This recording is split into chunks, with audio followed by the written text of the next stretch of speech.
Oh man, it was a lot of work, but I already showed you guys most of these guitars. I've demonstrated the prophecies, I've demonstrated the muse, the modern. I'm yet to do the classics.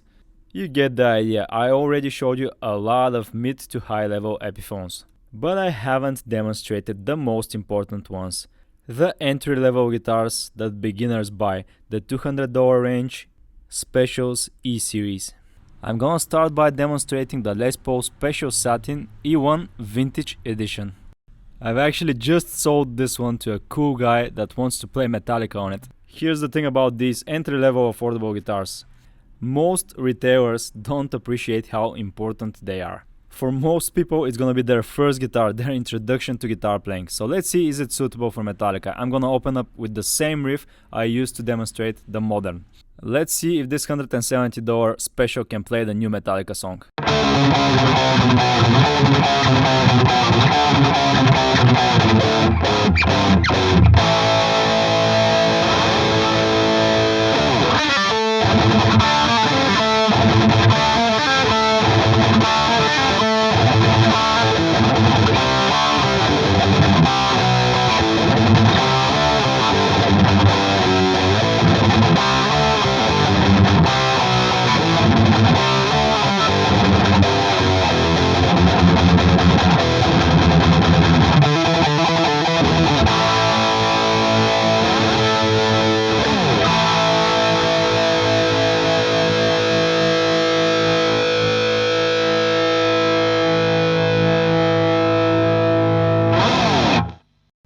Unfortunately, you can no longer find the special one Walnut in Epiphone's official website. If you explore the modern collection, you will find the new generation, the Les Paul Special 2.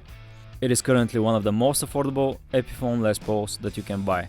I'm gonna quickly explain the differences between the second generation and the one that I have. First of all, the most important difference is that the body of the second one is made out of mahogany instead of poplar. The fingerboard of the new generation is made out of Indian laurel instead of rosewood. The neck profile has a slim taper C shape instead of D. Some differences in the hardware as well. The second generation has the Epiphone lock tone tailpiece and bridge. I chose this one for a good reason that I'm gonna explain later. Now, I wanna make a couple of things absolutely clear for beginners. In the beginning, you're not gonna sound like the clip that I made for a couple of reasons. First of all, I've played that riff through a Diesel VH4, the same amp that James Hetfield uses to record Metallica songs in the studio. Second, I'm not a beginner. I'm by no means an expert, but I know my way around the guitar. If you're a beginner, don't worry, you will get there. You just need a lot of practice and better do it with a metronome. And make sure your guitar is in tune. And last but not least, maybe the most important thing, before playing and demonstrating this guitar for you guys, I did a full setup. I have adjusted the truss rod, the pickup height and the string height relative to the neck. I've also intonated it. Before I did that, it was almost unplayable. You have to understand that affordable guitars don't come properly set up from the factory, at least Epiphones. So the first thing that you should do is give it to a proper guitar tech for a setup. This makes a huge difference. Most guitars out of the factory, from the cheapest Epiphone to the most expensive Gibson USA, need a proper setup. And here's the thing about affordable guitars, sometimes they're hard to set up. Sometimes they do have a couple of rough edges and they have to be properly fixed by a guitar tech. Usually the fretwork has not been done right in the factory, the frets are uneven and they have to be leveled. If the frets are not level, you cannot get the strings closer to the fingerboard. To sum things up, get a proper setup as soon as possible, as soon as you get the guitar. Don't underestimate your amp, get something decent for around $200. Practice a lot using a metronome, a tuner, backing tracks, you will get there. And as expected, the string height from the factory makes this one almost unplayable. The intonation on the high strings is also off. I'm gonna have to do a full setup. Now here's the main reason I went with the Les Paul Special 1 instead of the 2. I will get the 2 as well eventually, but the colors that the second generation has are all solid. You have the ebony, you have the rest of the stuff, and I want to be able to see the construction of this thing to see how Epiphone has made it. At this point I don't see a naturally finished second generation Special, so I went with the one to demonstrate for you guys. Eventually we'll check this one as well. Luckily, I can still give you the official specs because there's one listed in Guitar Center. Epiphone Les Paul Special Satin E1 Walnut is the cover, and it's around $180. Here's the official description, probably directly copied from Epiphone's website. And right under the description there are the specs, including the body, neck, fretboard, pickups. I'm gonna leave this stuff on screen for a couple of seconds, you can pause and read them. The controls, hardware, and the rest of it. Now let's check the specs out in person. Let's go! We have a multiple piece poplar body, a multiple piece mahogany neck with a bolt-on construction and rosewood fingerboard, 14-inch radius, 22 medium jumbo frets, the old style of Epiphone headstock with 14:1 ratio tuners, a black nut and a set of humbuckers, 650R for the neck, 700T for the bridge, volume, 3-way switch, tone, tunematic bridge and a tailpiece, as basic as it gets. The controls are basic, you have master volume that controls both pickups, master tone and a 3-way switch. The pickup selector switches between both pickups. And look at that, black speed knobs, same as on the $5,000 Gibson Les Paul Customs. Let's see what he got here. The 700T measures 1534. Oh, I'm liking this. I like hot pickups because it's easier to play metal on them. Switching over to the 650R in the neck position. 806. These measure pretty close to the PAFs in the Gibson Les Paul Custom actually. The middle position is 535. I'm liking this. I hope the bridge one is hot enough to be able to play Metallica properly. We're looking for a number around 13 and 15 should be more than enough. Bridge and tailpiece. The Special 2 has the Epiphone lock tone, but this is the Special 1, remember, so there is no locking bridge. It's basically the same bridge, the Epiphone logo, individual saddles held in place by a single spring. It doesn't have the locking mechanism that grips to those struts. They are adjusted by a screwdriver and a thumb wheel and are metric. I don't think it's a problem that it doesn't have a locking bridge and a tailpiece. You just have to be a little bit more careful when you're restringing and servicing this guitar so it doesn't fall off. Here's what the tailpiece looks like, non-locking as well. I think it's the same one without the locking mechanism on it. The body, Les Paul shape, flat, no binding, it has a rounded off edge, and it's made out of multiple pieces of poplar. You can see the different grain of the wood. You've also probably noticed that these pieces of poplar are slanted. They are not going through the center of the guitar like this, they are at an angle. At first I thought it's just a flaw on my particular guitar, but look at the one that Guitar Center has listed. It's the same thing. I also found another website that has one listed and it's the same with them as well. Then we have the neck and the bolt-on neck construction, which allows Epiphone to further cut the cost on this guitar. It is easier and cheaper to bolt on a neck instead of gluing it. It is faster to make and more consistent. Gluing a neck takes more time, effort and skill, bolting on is faster and cheaper. Anyway, maybe you haven't noticed by the photos, but this neck has binding as well. Pretty cool black binding around the rosewood fingerboard, and it has white side dot inlays. 22 medium jumbo frets, 14-inch radius for this one instead of 12, and plastic dot inlays. Usually Les Pauls have 12-inch radius, but this one is 14. A black nut, probably made out of the most affordable composite. A black satin veneer with the Les Paul Special silkscreen logo and Epiphone logo, which is not pearl white or mother of pearl, this is just a silkscreen as well. It looks good though, I have no problem with that. 14:1 ratio cheap tuners. Here's what the cavity for the truss rod looks like. In there's a 2-way adjustable truss rod covered by this Epiphone bell, vintage edition written on this one, 2-ply, 3 screws. The nut is almost 43mm, 42.9 or 1/68 inch. The 12th fret is at 52.8mm or 2.07 inches.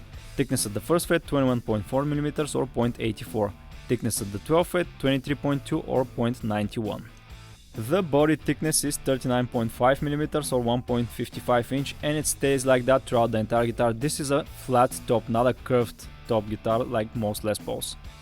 Being a flat top also means that the pickup ring are flat on this side as well, they are slanted on this side. One of the specs got me puzzled a little bit. They say it has a 14-inch radius fingerboard. Yeah, indeed, the 12-inch gauge rocks a little bit. 14 is much more solid, so yeah, this one has, somewhere between 12 and 14-inch radius. The neck profile is a slim taper D-shaped 60 style. I'm loving this mahogany neck though, especially the stripes near the neck joint. I hope you guys are seeing these, and there are some more near the first frets over there. It is a chunky neck with the deep profile and all, but it feels comfortable when playing, especially with this satin finish. It's made out of one-piece mahogany and the headstock is separately glued. Obviously they can't make it out of one piece because they have to cut some cost. Here's the serial number 2203, this means it was made in March of 2022. 13 is the code for a Chinese factory. And here are the 14:1 ratio tuners, which are the only major complaint I have about this Les Paul Special, because they feel cheap and they don't stay in tune pretty well. No nut, no washer, they go directly to the headstock, and I would suggest you upgrade these as soon as possible. They are pretty lightweight and they feel flimsy. They are half the weight of a regular Grover tuner, for example. Here's the 2022 Epiphone box, looks like the rest of them. Here's the code written on it, Les Paul Special Satin E1 Walnut. These are neatly packed inside the box. They have a lot of protective materials, especially around the headstock. You see this cardboard piece specially made to protect it and the neck. There are some stickers in here as well. Now let's weigh this thing. I'm expecting it to be pretty light, and indeed it is at 2773 grams or 6.11 pounds. Now let's hear it.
Here's the thing about all of these guitars, I've already reviewed them, we know they're great. But they're way out of the budget of most beginners, which is around $300.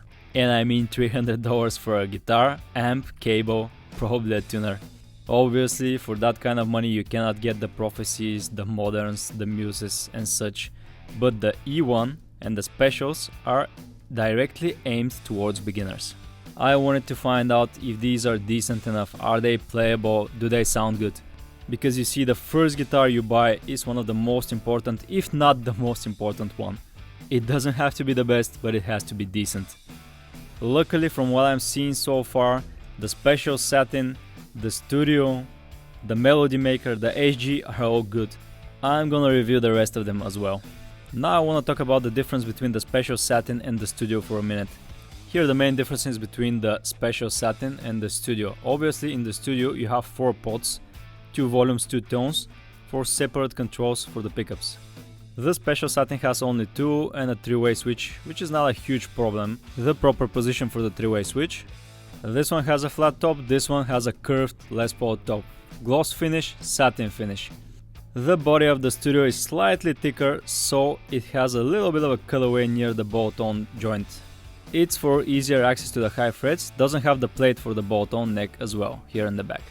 Anyway, since we're here at the back of this one, let me show you something.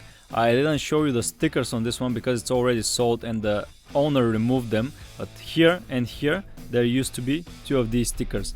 Made in China, the QC inspection sticker, and this one. So here we go, my honest opinion about one of the most affordable Epiphone Les Pauls. I am extremely surprised about how much I like this thing. I was expecting it to suck, honestly. Not only that it doesn't suck, but it's a good guitar. Once you do a proper setup, adjust the string height, the intonation, the pickup height, the Epiphone Les Paul Special Satin becomes a beginner-friendly good guitar. You've probably noticed that I work in a shop, and I have been working in one for 8 years now, and I have met a lot of beginners. From 5-year-old kids to 80 years old men, it's never too late to start playing guitar. And oh man, what a time to be a beginner. 10 years ago, a $170 guitar was a piece of crap. Now they are great. Of course, some compromises have to be made in the construction and the materials used. But these are good enough for people to practice on them and become better and better guitarists. So here's what you need to do again. Get one of these, get it properly set up by a guitar tech, upgrade the tuners as soon as you can. Get a decent amp, the bigger the speaker the better, and you rock the hell out of this thing. No matter how hard the exercises get, you gotta keep on practicing. Oh, and one more important thing that I forgot to tell you. If you want to be playing an electric guitar, if you want to play Metallica, rock the hell out of it, don't get an acoustic guitar just because your teacher told you to. Yes, an acoustic will teach you the basics of playing, but it's not gonna sound like damn Metallica. At least not the distortion parts. If you want to play an electric guitar, you can directly start with it. Just don't play bass, okay?